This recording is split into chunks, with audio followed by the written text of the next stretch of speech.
जिस तरह से मानसून आते ही बरसाती मेढक बाहर निकलते हैं, वैसे ही सियासी मानसून को देखते बहुत सारे सेलिब्रिटी एक्टर्स हैं जो पॉलिटिकली बरसात में बाहर निकल चुके हैं। पहले कंगना रनावत ने बीजेपी ज्वाइन की और हिमाचल के मंडी से लोकसभा टिकट हासिल किया। इसके बाद अब बारी गोविंदा की है।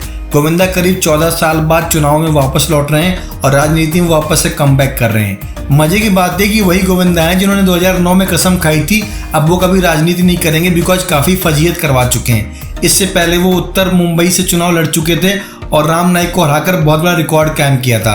हालांकि 2004 से लेकर 2009 के बीच में उनकी पॉलिटिक्स कुछ खास नहीं चली और वापस से फिल्मों के आने के लालच में वो पॉलिटिक्स को बाय बाय कह चुके थे।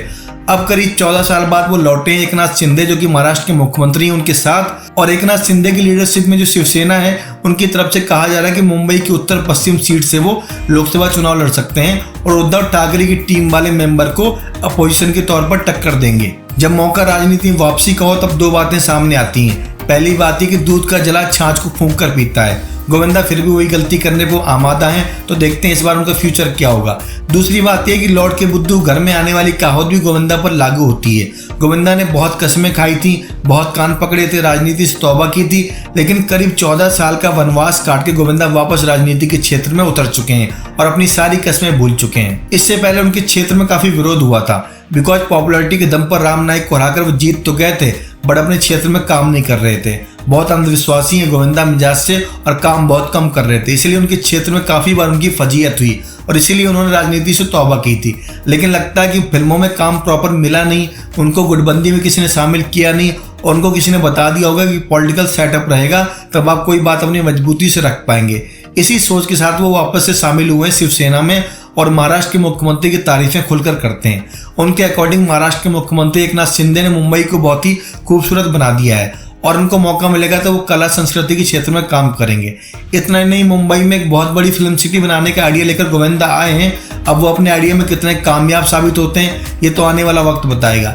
लेकिन गोविंदा जिस तरीके से बार बार पार्टी बदल रहे हैं, पहले कांग्रेस में अब शिवसेना में, उससे लगता है राजनीति की ABCD सीख चुके हैं। बहरहाल पूरा मामला राजनीतिक कीचड़ का है। जिस तरह कंगना के चुनाव में आते ही उनके ऊपर बहुत सारे गंदे कमेंट हुए, वैसे गोविंदा को भी इस तरह की फजीयत के लिए दोबारा तैयार होना पड़ेगा। इसके अलावा सनी देओल तो ऑलरेडी अपनी नाक कटवा चुके हैं। गुरदासपुर से अपना रिप्रेजेंटेटिव साबित करने के चक्कर में काफी फजीयत हुई थी। सिर्फ सनी देओल की सौतेली मां हेमा मालिनी है जो करीब 2 टाइम से चुनाव जीत रही है, तीसरी बार भी लोकसभा चुनाव में उतर रही हैं और अपने क्षेत्र में काफी एक्टिव रहती हैं। इसके अलावा और बहुत सारे एक्टर हैं, लेकिन सारा का सारा इस बार जो फोकस है वो कंगना और गोविंदा पर है। देखते हैं कि मोदी जी की कृपा कंगना को कितना कामयाब बनाती है और एकनाथ शिंदे का जो साथ है वो गोविंदा को कितना आगे लेकर जाता है। बाकी आप कमेंट बॉक्स में बताइए आपको क्या लगता है, गोविंदा को एक बार अपनी नाक कटाने के बाद दोबारा राजनीति में आना चाहिए था या फिर वो फिल्मों के लिए ही बने हैं।